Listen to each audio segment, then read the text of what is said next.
People have been begging for a return to Battlefield for years, and most people expected to never see it again. And in the most shocking of surprise twists, essentially in a while in gaming news, we have returned to a quotation marks form. Battlefield Labs is a thing where you got to playtest and experience the game, and despite all the confidentiality agreements, it got leaked, which is normal.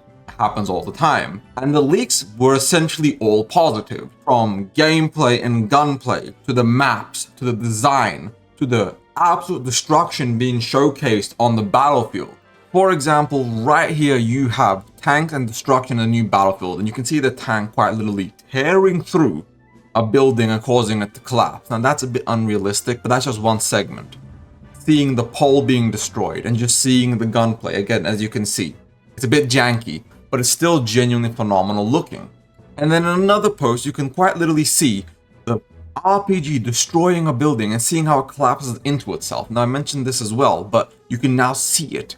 And again, the player perception seems incredibly positive. Everyone seems to really like it, aside from some mild criticism about the UI or things of that nature. And right here, you can see the teammate go down, and the guy goes, grabs his teammate and drags him out. So many small little things, and every single person seems excited.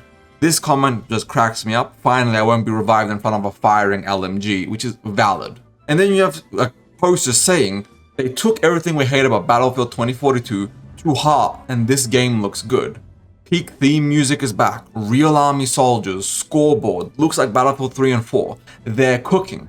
And all the comments just seem so supportive. Now, there is, of course, the people that doubt the situation of Battlefield Labs and how this seems too good to be true, how there's no way this is really going to be good. But everyone who, not counting the trepidation, which is understandable, seems supportive. From comments like, for real, I can't put my finger on where I'm getting the nostalgic feeling from. I want to say Battlefield 3, but the map looks like a Bad Company 2 map. To be honest, this looks good so far. You get the chills hearing that theme. Bring back Battlefield 2 memories. And now, of course, there's the negative comments as well.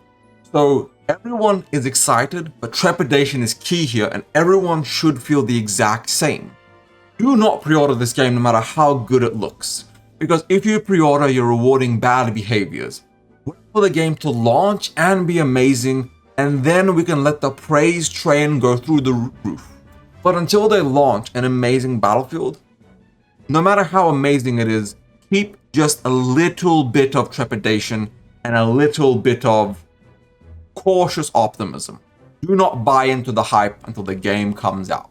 Battlefield Labs is an actual return to what made Battlefield an iconic and standout franchise that once stood toe-to-toe with Call of Duty and in fact could beat it in certain years. Now, I'm not going to sit here and tell you all Battlefield's going to come back and dominate the market as the best FPS ever made. But EA has listened, and that is surprising based off their track record.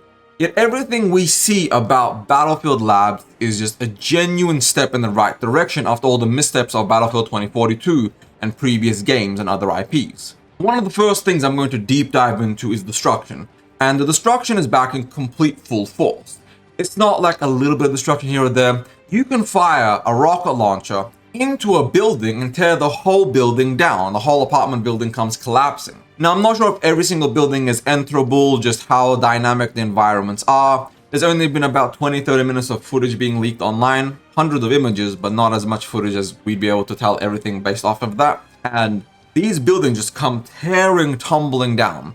These tight urban streets, this is clearly a Middle Eastern themed game. It's more modern-esque, but it's quite beautiful to see the amount of destruction. Not if you're actually living there, mind you, but for everyone just enjoying the experience, the destruction is visceral. On top of buildings crumbling, it's dynamic. It actually looks and feels realistic. You fire a rocket launcher, you see that part of the building break off, and then you see the rest of the building collapse into itself and just fall down. Again, that seems kind of standard for a destruction-based game, but the fact that they put that much attention to detail and just making sure a building collapses the right way, that's good to know. Like 9/11, jet fuel doesn't melt steel beams, but rocket launchers actually do take buildings down properly. On top of that, you have the tactical destruction. Players can create new sight lines, eliminate cover, you can just change the map and how things operate. So if people are holding an area, destroy it. make it so it's rubble, and you guys have to find new areas and new methods of fighting each other and just exploring and enjoying the map.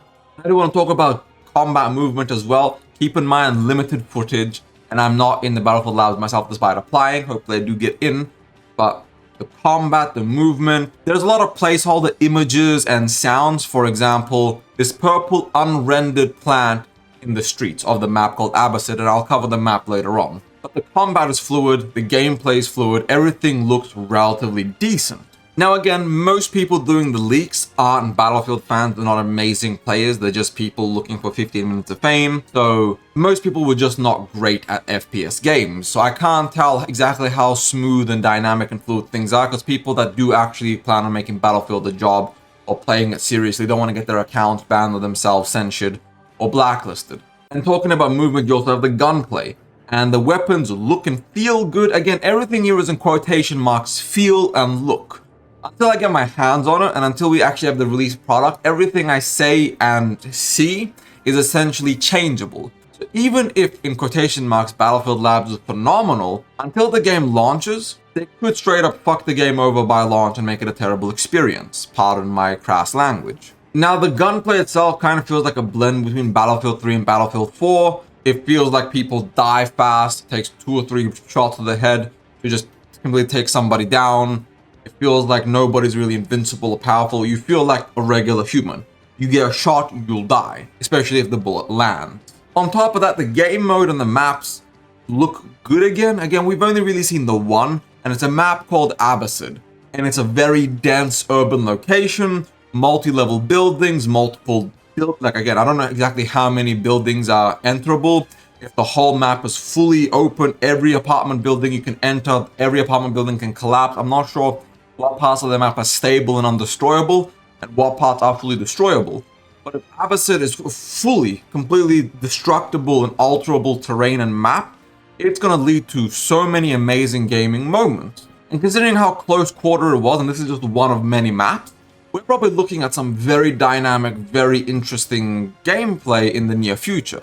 Now, we've seen multiple different kinds of leaks in regards to different game modes, from Conquest to just, deathmatch and things of that nature. Not deathmatch, but Battlefield looks like it's experimenting, at least in Labs right now, because Labs is an experiment about the different kinds of game modes, different kind of weapons, archetypes, play sets, vehicles, even the destruction itself. So everything we've seen so far, in my current opinion, is about a 9 out of 10, 8 out of 10. Things would go up or down depending on what they carry forward and exactly how that ends up looking upon launch. On top of that, you got the UI, and the game's interface blends Battlefield 4 with Battlefield 5. That's not to say it's going to be terrible or good. It just does feel a bit cluttered. It looks good. It feels good, but it's cluttered. So we're likely going to see a lot of tweaks in regards to UI, gameplay, weapons, vehicles, destruction. Just anything you can think of is going to be tweaked between now and launch.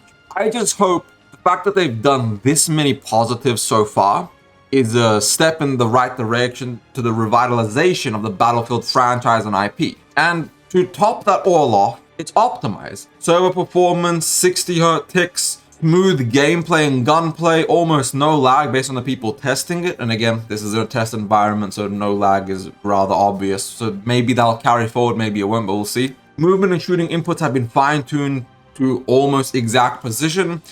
If you're good, you're gonna dominate. If you're bad, you're gonna be bad, and the only excuse is you're bad. So the whole experience seems incredibly polished based off everyone testing the game so far. And to summarize, for the very first time in a long, long time, in fact, in years, EA is making the right choices for the Battlefield franchise. I never thought I would utter those words. I know I said it at the beginning, I know I said it in my previous video, but I went from cautiously optimistic to cautiously hyped now. Battlefield and EA, mainly because they lost $6 billion in valuation, so the CEO's ass is on the line. It looks like the first Battlefield game we're getting in years is going to be good. Now, will the sequels after that still be good? Probably not. Let's be honest. Once they get their reputation back and the CEO gets his multi-million-dollar yacht bonus back, it's going to go back to regular old regular. And that means dog shit games and dog shit experiences.